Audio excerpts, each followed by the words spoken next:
Hi Aries, how are you? Today is March 4th, 2023. I think I mentioned it in last week's reading.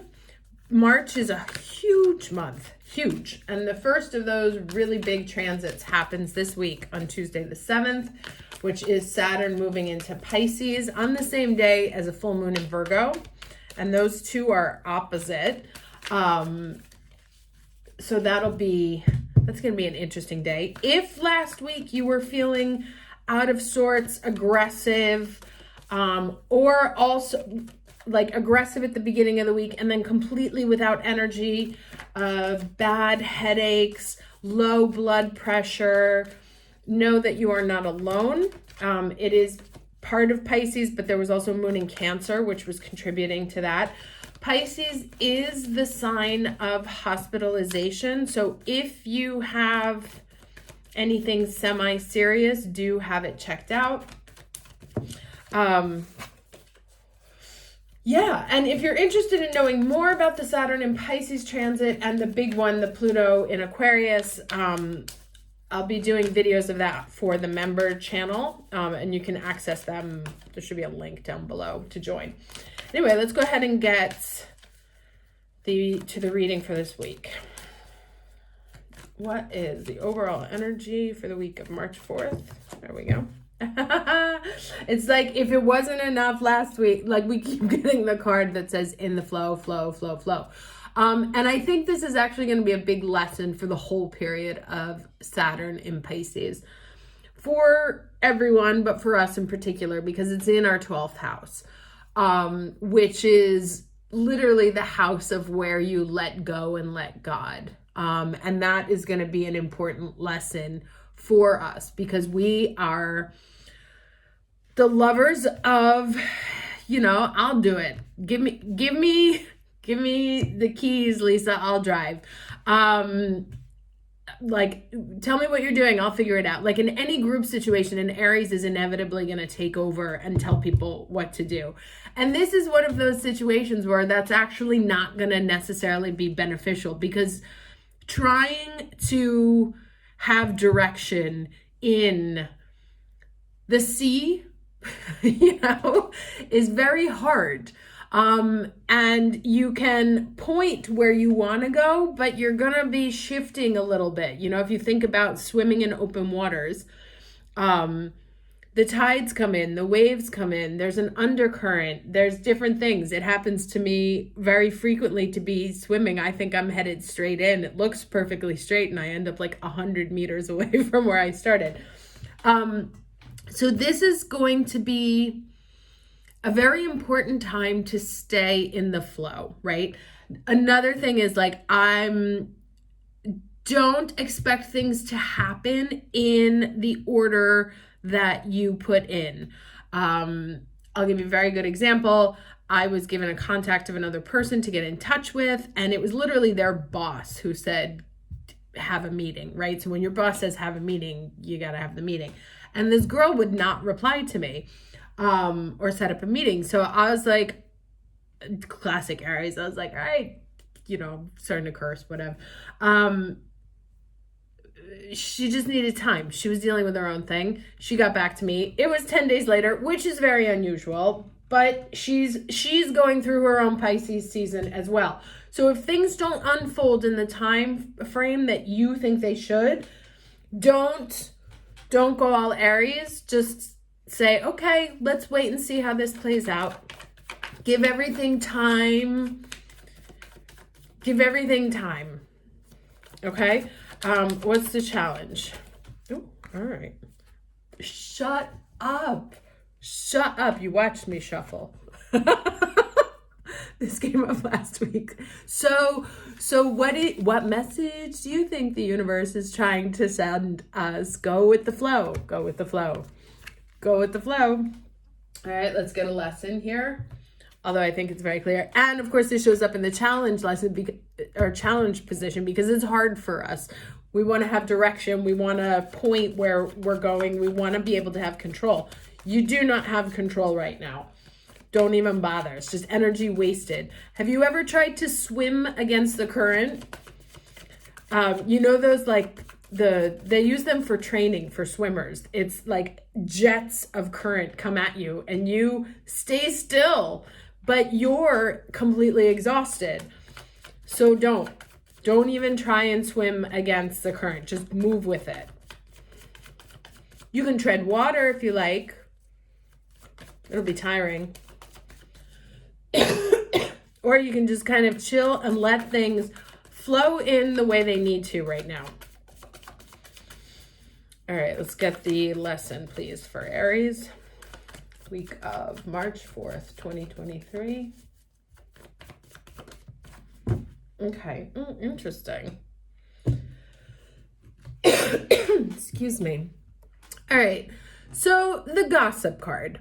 And this came up also kind of last week. Be very, very careful about what you put out into the universe, right? Because it's a very powerful manifestation time. All of the planets are direct. And there is the power of 3, right? What you put out comes back to you threefold. So if you're out there talking smack about other people, that's going to come back to you. And we don't want that, right?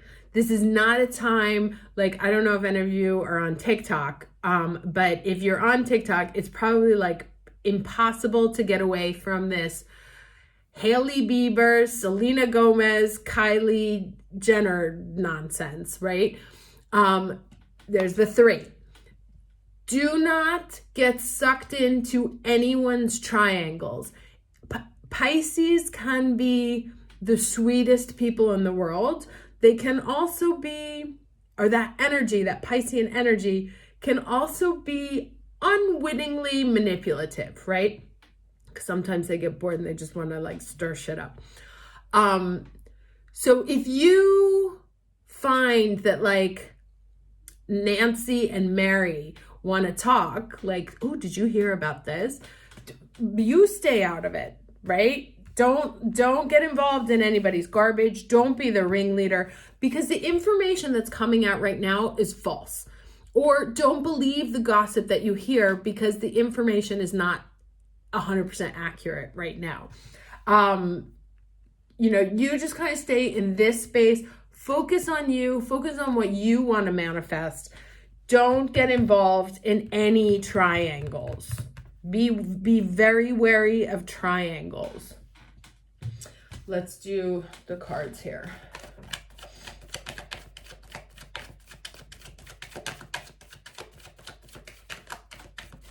Right? Because like if people are trying to involve you in triangles, there's a hidden motive. You don't know why they're doing it.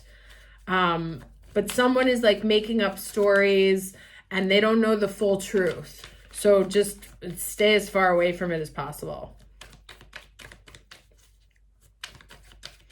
All right, let's get 3 cards, please.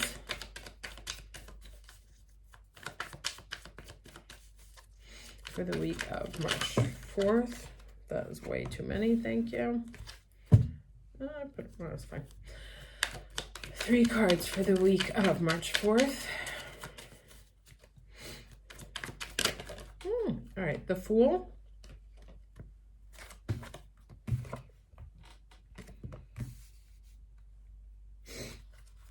And interestingly, the Fool has no idea where he's going. He's not even looking where he's walking.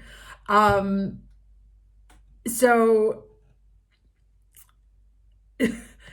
you do want to, like I said in last week's reading, you want to be really open to what the path in front of you can look like.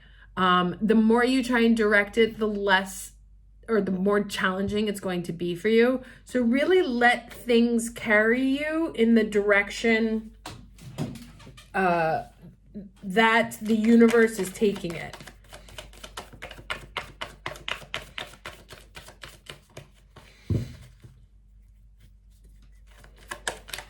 All right, 2 more cards, please.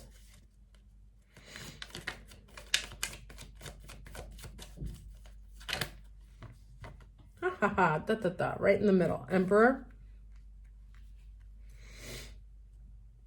I also love the Emperor's like giving this guy the super side eye, right? Emperor doesn't like this path, but that's the energy that we're dealing with right now. One more card, please. 2 major arcanas, right? As I said, this is a big month.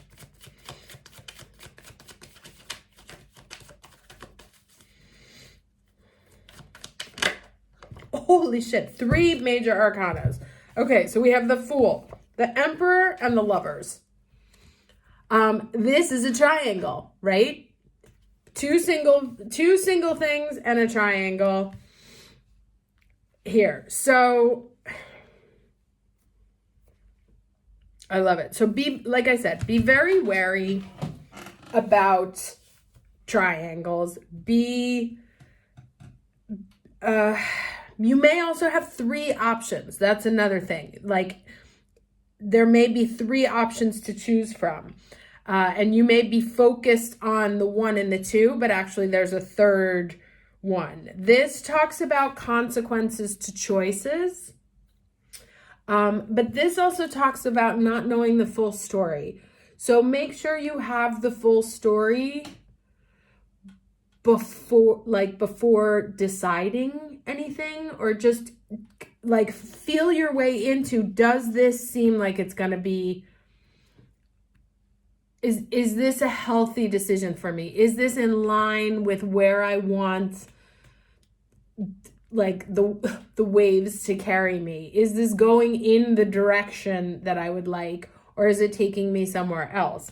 And then just kind of like, you're going to have to kind of trust even though you're a little suspicious, there is going to be a sort of leap of faith that's asked for you, or a step into something that's unknown for you, right? Where the path is not so clearly laid out. All right, I'm going to use this deck I like to use when it's Pisces season, even though it tends to be a little bit cryptic, so I may end up having to get a second one. But these are very big movements here happening. And I think you want to be careful, because these 2 here are saying you're going to have to flow with the energy right now, which does not make the Emperor happy at all. He doesn't want to flow with anything. He's the master, right? I want to know who, what, where, when, and why, or I'm not getting off this chair. And that's just not available right now. And when you're faced with information, there may be some work that you need to do to uncover the actual truth. And again, you may have to sort of blindly trust that something is the right path for you, or that it's going to lead you somewhere good, right? Because again, universe is saying you're going to flow towards it. You're not going to specifically walk towards it. So it could be that you make a decision based on this information and it takes you somewhere you didn't expect to, but then at the end of the day, you end up like where you're supposed to be. I mean, you're always going to end up where you're supposed to be based on the experience that you have chosen to live in this lifeline. That's the one thing we can trust, right? Because that which is yours will never be withheld from you. And that is valid for the blessings. It's also valid for the karma. But I feel like there's a step, like there's something unexpected here. That may have you feeling a little bit uncomfortable. Oh, yes. Okay, amazing. So this card that fell on the floor also came up in the membership reading yesterday, which was about being triggered, right? And having to do the work. Like when people talk about you, or when you hear things, when you have a big reaction, the question is why? What is it saying about you? Why are you reacting to that? And that is very Saturn and Pisces. That's actually what we're going to be dealing with. Saturn and Pisces is taking a look at your own role in the way things unfold around you. And then the other here is, and this is very nice, Keepers of the Earth. It says, you are not alone. Ancient ancestors stand beside you, right? So even though you have all of these, you know, that's like going with the flow. There's all these like sort of lone figures here. You are protected. So I feel like it's gonna, like, what happens now may feel uncomfortable and a little bit scary. Like the universe is definitely pushing you out of your comfort zone. And there may be this gossip so that you can get to the truth. So that you can get to the truth about you, about your own motives, about the stories that you want to tell, about the role that maybe you play also in perpetuating these things. Or it'll give you the truth. Like there's something that's going to be revealed here. It'll give you the truth about someone else. There's like some sort of triggering information that may potentially come in that's going to help you get to the bottom of some of your own stuff, your own psychological stuff, that will help you be better equipped for what's coming next. And at the same time, even though it may feel like a little bit scary and you're a bit out of your comfort zone, you are being protected and being guided here. And these are both, you see, they have the full moon here. So this full moon's going to be very interesting for us. Okay, hope this was helpful. Wishing you all a very lovely week. And I will talk to you next time. Take care.